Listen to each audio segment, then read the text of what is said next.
যাদবপুর অভিযান আয়োজিত যাদবপুর নাট্যমেলা আয়োজিত হয়েছে নিরঞ্জন সদন যাদবপুর বিজয়গড় চত্বরে।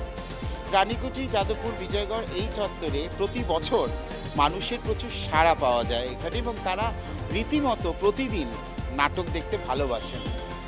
5 দিন ব্যাপী এই উৎসবে, এই নাট্যমেলায়, উৎসবটা বললাম এই কারণে, নাট্যমেলাটাও একটা উৎসব।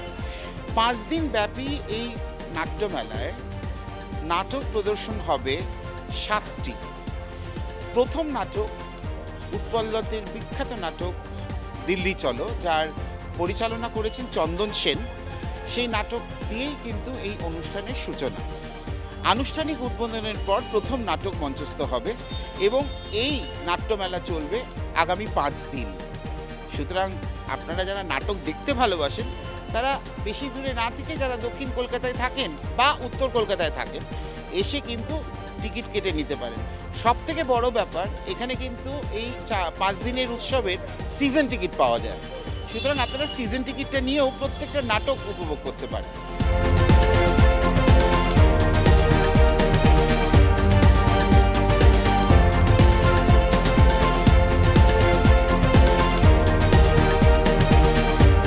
যাদবপুর অভিযান আয়োজিত এই নাট্যমেলার প্রথম নাটক হচ্ছে দিল্লি চলো, তার পরিচালক চন্দন সেন।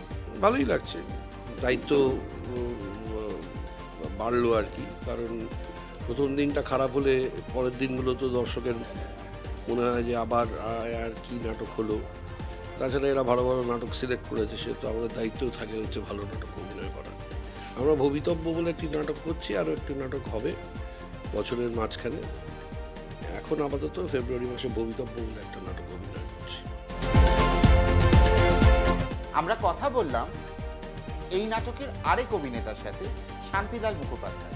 না, অ্যাকচুয়ালি এই হলটায় আমাদের ম্যাক্সিমাম নাটকের স্টেজ রিহার্সালটাই হয় এই জায়গাটা। তো দিল্লি চলো টেকনিক্যাল রিহার্সালটাও এখানে হয়েছিল। সো এটা তো প্রায় আমাদের দলের কাছে ঘরবাড়ি মতো এই নিরঞ্জন সদন। আমাদের সব নাটকেরই টেকনিক্যাল রিহার্সাল এখানে, তাই এখানটা নতুন কিছু লাগে না। তবে যেহেতু ফেস্টিভ্যাল এবং ফেস্টিভ্যালের প্রথম দিন, যেহেতু ওই শুরুয়াতটা কী হবে তা থেকে তো বোঝা যায় সারাদিন কী হবে। তো সেই একটা দায়িত্ব বেশি যে ফেস্টিভ্যালটা আজকে যারা দেখবেন তারা নাটকের মান নিয়ে, নাটকের পরিবেশনা নিয়ে যাতে ভালো ভাবনা নিয়ে বাড়িতে যেতে পারেন, যাতে আবার তারা কালকে আসেন পরের নাটকটা দেখার জন্য। সেই জন্য একটা দায়িত্ব, প্রথম দিন কাজ করা ওপেনিং ব্যাটসম্যানের যেমন একটা দায়িত্ব থাকে, তেমনি আমাদের দায়িত্বটা এবারে আমাদের ঘাড়ে। উদ্বোধনী অনুষ্ঠানে বিভিন্ন শিল্পীদের আঁকা ছবি, নাট্য ব্যক্তিত্ব এবং নাটকের বিভিন্ন দৃশ্য প্রদর্শন হয় এই মঞ্চে। পাশাপাশি এই যাদবপুর নাট্যমেলার উদ্বোধন করেন অভিনেতা বিমল চক্রবর্তী। দিল্লি চলো নাটকের অন্যতম অভিনেতা ঋতব্রত কি বলল শুনব। সকলকে নমস্কার। আমাদের যাদবপুর নাট্যমেলায় আজ উদ্বোধন, এবং তার সাথে উদ্বোধনী নাটক হচ্ছে উৎপল দত্তের নাটক দিল্লি চলো, প্রযোজনায় অশোকনগর নাট্যবানু, নির্দেশনায় চন্দন সেন। ঘটনাচক্রে আজকে এই নাটকটির 25তম অভিনয়, এবং সেটা হলো নিরঞ্জন সদনেই। কারণ আমাদের সব নাটকে স্টেজ রিহার্সাল হয় নিরঞ্জন সদনে। তো বলা যেতে পারে একরকমভাবে এই নাটক প্রথম যেখানে মঞ্চস্থ হয়, টেকনিক্যালি মঞ্চটা তৈরি করে যখন প্রথম হয়, সেটাও নিরঞ্জন সদনে। আজ থেকে 2-2.5 বছর আগে 2022-এ মঞ্চস্থ হয় নাটক প্রথম, এবং আজকে 25তম অভিনয়ও ঘটনাচক্রে এটা নিরঞ্জন সদনেই হচ্ছে। এবং যাদবপুর নাট্যমেলায় প্রতি বছরই আমাদের কোনো না কোনো নাটক থাকে, এবং সেটা এখানে একটা যাদবপুর নাট্যমেলার দীর্ঘ অনেক বছরের প্র্যাকটিস, এখানকার দর্শকদের প্র্যাকটিস, তারা সমস্ত নাটক দেখেন। এবং এখনও কলকাতা শহরের সাউথে বিজয়গড়ের মতো অঞ্চলে বা রানীকুঠির মতো জায়গায় সিজন টিকিট ব্যাপারটা এখনও যে প্রচলিত, এবং মানুষ সিজন টিকিট কাটেন, মানে বুঝতে হবে যে গোটা নাট্যমেলায় ভালো ভালো নাটক আছে।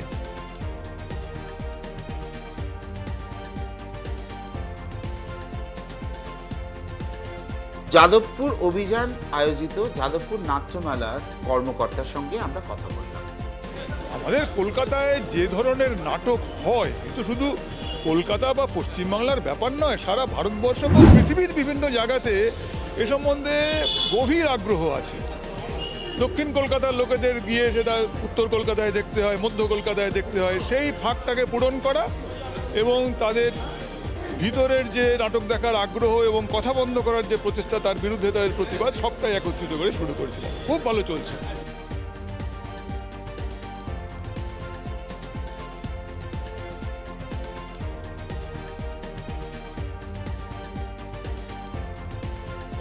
বিনোদনের নানান রকম খবর নিয়ে এবং কোথায় কি হচ্ছে সেটাও আপনাদের জানাবো।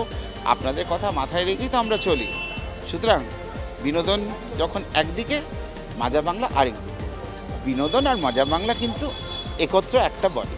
সুতরাং বিনোদন দেখতে থাকুন, ইটস মাজা বাংলা সাবস্ক্রাইব করুন আর আমাদের সঙ্গে থাকুন। আর কোথাও যাবেন না, সাবস্ক্রাইব করুন। আমাদের ইউটিউব চ্যানেল আছে, ইনস্টাগ্রাম, ফেসবুকের পাশাপাশি আমাদের ওয়েবসাইটও আছে, ইটস মাজা বাংলা নামে। সুতরাং বিনোদনের সব রকম রং আপনাদের সামনে তুলে ধরবো আমরা। ততক্ষণ দেখতে থাকুন ইটস মাজা বাংলা, বিনোদনের নতুন মজা।